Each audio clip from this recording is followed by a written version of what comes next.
বেগম খালেদা জিয়ার শারীরিক অবস্থা আগের মতোই অপরিবর্তিত।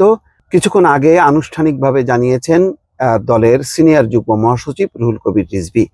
দর্শক বুঝতেই পারছেন বেগম খালেদা জিয়ার স্বাস্থ্যের কিন্তু উন্নতি হচ্ছে না। ইতিমধ্যে ব্রিটিশ বিশেষজ্ঞ ডাক্তার এসছে, চীনের 4জন বিশেষজ্ঞ ডাক্তার এবং তার আগে 5জন ডাক্তার এসছে। আর এভারকেয়ার হসপিটালে বাংলাদেশের সেরা ডাক্তারদের সমন্বয়ে মেডিকেল বোর্ড তো আছেই। গত রাতেও তারা বৈঠক করেছে, কিন্তু বৈঠক করেও তারা বুঝতে পারছে না যে বেগম খালেদা জিয়ার শারীরিক অবস্থা এখন যেটা, সেই অবস্থায় আর কি উন্নত চিকিৎসা হতে পারে। তাকে কি আসলে বিদেশে নেওয়ার মতন অবস্থা আছে নাকি দেশে রেখে চিকিৎসা হবে, এটি নিয়ে একেবারেই খুবই দারুণ উদ্বেগ উৎকণ্ঠায় দিন যাপন করছে।